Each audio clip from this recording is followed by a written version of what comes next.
Hello guys, welcome to my channel. তো এখন আমরা কথা বলবো হচ্ছে 2010 সালে মুক্তি পাওয়া একটা সিনেমা, যেটার নাম হচ্ছে জোশ।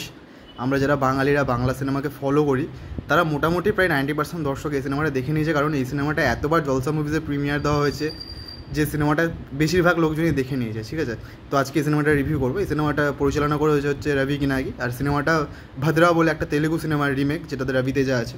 ঠিক আছে, এবার যদি বলি সিনেমাটার মধ্যে কী কী ভালো লাগে, দেখো এইসব সিনেমা যেসব জোশ বা দুই পৃথিবী বলো, ওয়ান্টেড বলো, খোকাবো বলো, এইসব সিনেমাগুলো না আমাদের বাঙালির কাছে, যারা আমরা 2000-এর মানে কিডস, যারা আমরা 2000 কিডস বা 1990 কিডস, তাদের কাছে এই সিনেমাগুলো একটা ইমোশন। ঠিক আছে, এই টাইমটাতে যখন জোশ রিলিজ হয়, তখন জিৎ তার পিক টাইমে চলছে, তার একের পর এক সিনেমা ব্লকবাস্টার হয়ে এসছে, তখন গিয়ে একটা জোশ এসছে। ঠিক আছে, এই সিনেমাটা কিন্তু তখনকার টাইমে 5 থেকে 6 কোটি টাকার কালেকশন করেছে, যেটা একটা হিউজ কালেকশন। আর এটা ভার্ডিক্ট হচ্ছে তোমার ব্লকবাস্টার ওই টাইমটাতে। আর এটা প্রডিউস করেছিল হচ্ছে সুরিন্দ্র ফিল্মস আর এসভিএফ। ঠিক আছে, মানে তখন শ্রী ভেঙ্কটেশ ফিল্মস ছিল, এখন এসভিএফ হয়ে গেছে।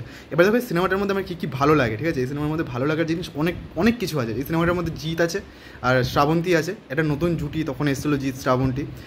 তাপস পাল আছে, লাবণী সরকার আছে, আর একটা ইন্দ্রর বন্ধু মানে জিতের বন্ধু যে ক্যারেক্টার প্লে করেছিল, তার নামটা আমার মনে নেই, সুপ্রিয় দত্ত আছে। তাছাড়া এই সিনেমার পজিটিভ পয়েন্ট আর নেগেটিভ দিক, এই সিনেমার সবথেকে পজিটিভ দিক হলো এই সিনেমার পারফরমেন্স। ঠিক আছে, জিতকে এই সিনেমাতে দেখতে দারুণ লাগে। ওই যে তার বিভিন্ন ফেসগুলোকে দেখানো হচ্ছে, কলেজ ফেস থেকে সে তার বন্ধুর বাড়িতে যাচ্ছে, সেখানে গিয়ে সে শ্রাবন্তীকে প্রথমে দেখে প্রেমে পড়ছে, দেন শ্রাবন্তীর বাড়িতে শ্রাবন্তীকে দেখার জন্য যাচ্ছে।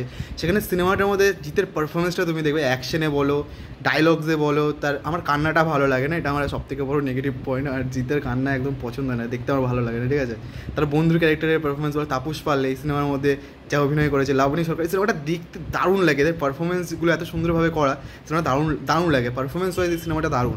সেকেন্ড হচ্ছে এই সিনেমার সিনেমাটার স্ক্রিন প্লে লিখেছে এনকে সালিল। তুমি যদি এনকে সালিলের ফিল্মোগ্রাফি দেখো, তখনকার বেশিরভাগ সিনেমাতে কিন্তু এনকে সালিল স্ক্রিন প্লে লিখতো, যেমন ফাটাকেস্টো, এমএলএ ফাটাকেস্টো, তুমি জোশ, তারপর হচ্ছে আরও তুমি বলো না, যেসব শ্রী ভেঙ্কটেশের সিনেমাগুলো আসতো কমার্শিয়াল সিনেমা, সেই সবগুলো স্ক্রিন প্লে কিন্তু তুমি লিখতে হচ্ছে এনকে সালিল ওই টাইমটাতে বিশাল হিউজ আছে। আর তার স্ক্রিন প্লের মধ্যে একটা টাইট জিনিস থাকতো, সে খুব ভালোভাবে স্ক্রিন প্লেটাকে প্রেজেন্ট করতো, যে কারণে সিনেমাটা দেখতে খুব ভালো লাগতো, খুব ইউনিক লাগতো সিনেমাটা। ঠিক আছে, এই সিনেমার থার্ড পজিটিভ পয়েন্ট, তুমি দেখবে সিনেমার মধ্যে প্রচণ্ড পরিমাণে কিন্তু বাঙালিয়ানা ভরা আছে।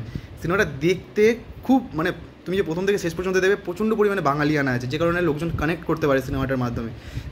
ফোর্থ পজিটিভ পয়েন্ট হচ্ছে এই সিনেমার গান। এই সিনেমার যে গানগুলো ছিল, খুঁজেছি তোকে রাখবে রাতে, তুমি কি জানো এই সিনেমার মধ্যে সৃজিত মুখোপাধ্যায় কেন আজকাল গানটা লিখেছে, যেটা নচিকেতা গেয়েছে, যেটা এখনও পর্যন্ত লোকজন খুব শুনে যায়।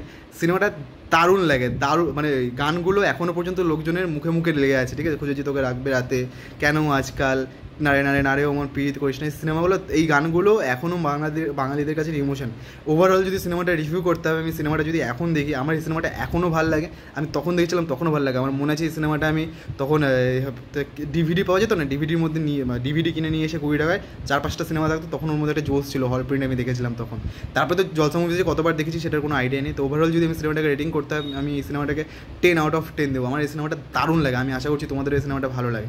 এবার যদি ভিডিওটা ভালো লেগে থাকে, like, share and subscribe. Tata.